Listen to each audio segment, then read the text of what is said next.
morning everyone and welcome back to our channel. For today's video ay nagala po tayo sa Laris Farm dito po sa Lipa City.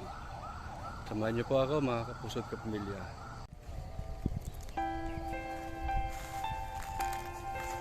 Ito mga tanim dito sa loob ng Laris compound.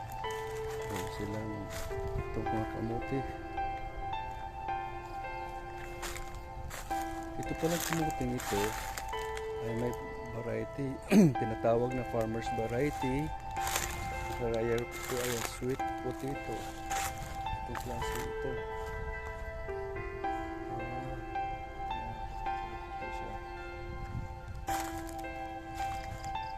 Ang mga kamuti pa lang natin na ay may mga varieties.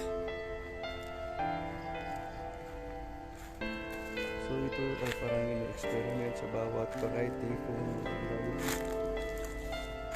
mga ano nila. Una po sa portion na ito ay SPJ sweet potato. Ibang klaseng variety ng kamote kung saan makikita natin sooner kung ano yung kaibahan doon sa unang variety. Ito po siya.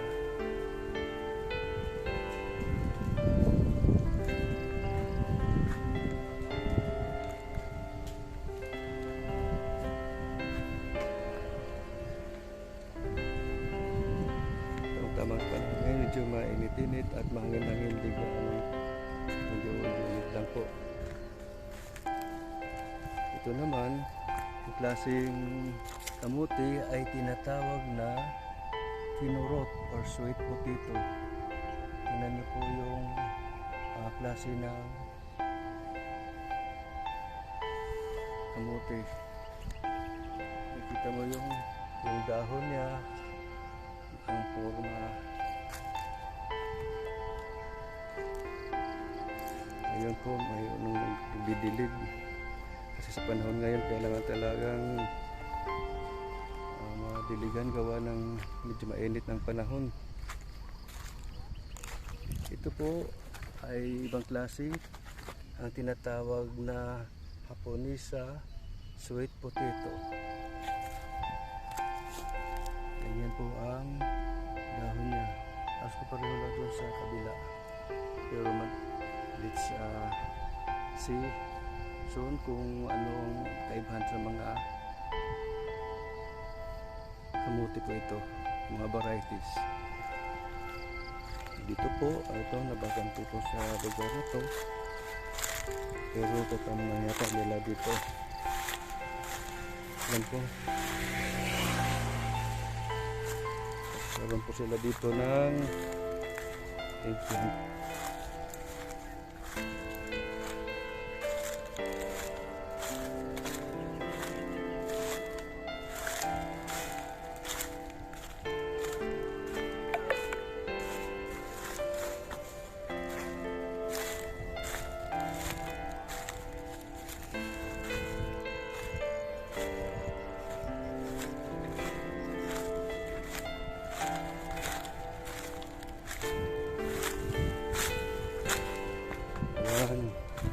Dito po sa kabila, yan, tinataniman po nila ng eggplant using mulching. Ang ganda po, ang ganda at maayos ang pagkakagawa, walang mga damo. Nakikita mo sa bawat mulching niya ay maganda yung tubo ng eggplant. Sis malayo po to sa tubigan, naglagay po sila ng plastic para lagay ng tubig para maalagaan po itong tinatanim nilang eggplant. Tambayan po natin itong mga kapusot kapamilya ang paglago kung paano nila inaaruga. Ayun po, pagkita po natin ang maganda ang pagkakagawa, ang pagkakatanim.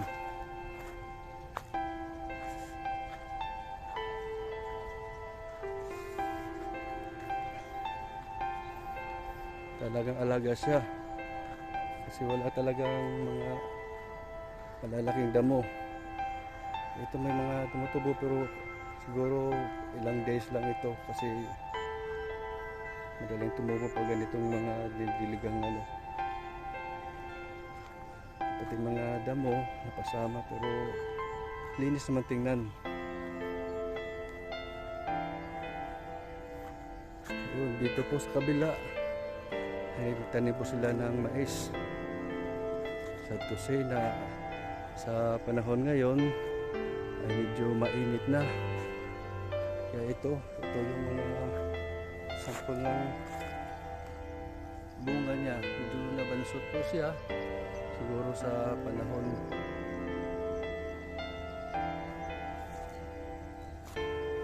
Pero kahit bansot po siya, medyo malaki naman yung ano, medyo malaki naman yung bunga niya. Pero ibang klaseng variety ito.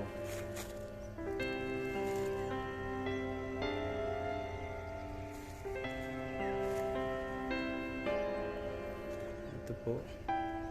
So ganun po ang sitwasyon pag mayroon kang farm, dapat i-divide mo po ito na ayon sa pagtatanim at sa weather.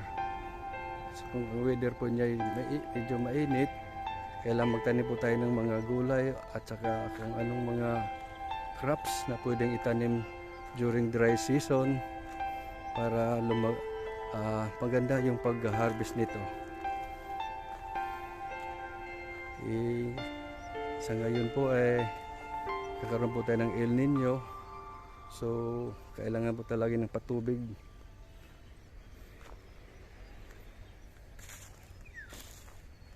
Actual po nito, dilibay po nila bukod sa lupain. Mayroon po silang mais, mayroon silang vegetables.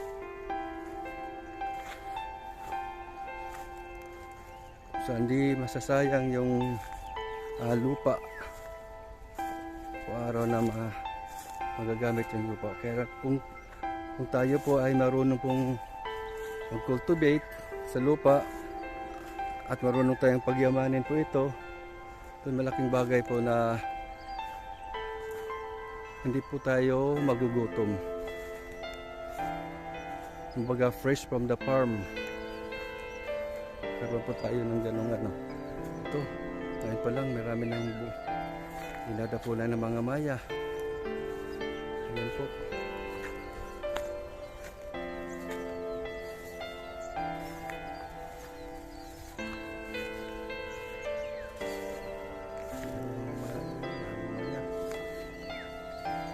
Nauna ng mga maya. Bagay.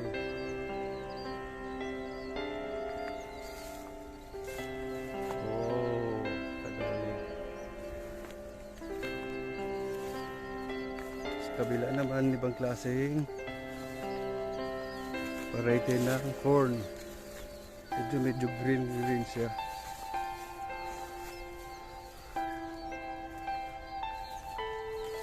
Yan po. Medyo green siya. So malaki yung klase ng corn. Malaki po yung ano niya, ang bunga. Kung ikumpara po natin ito sa kabila, medyo bansot. Kawawa naman. Ang didilaw na siya. Pero yung isa, sa kabila, green siya pero ayos din naman yung kakabungan nito.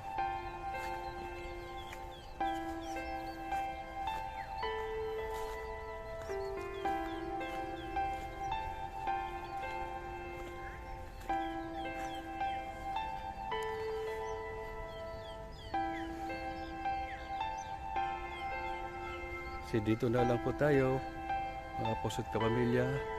Hope you like it, the video. Don't forget to like and share and comments. Thank you and good morning. We are PLDT Visayas Class Please subscribe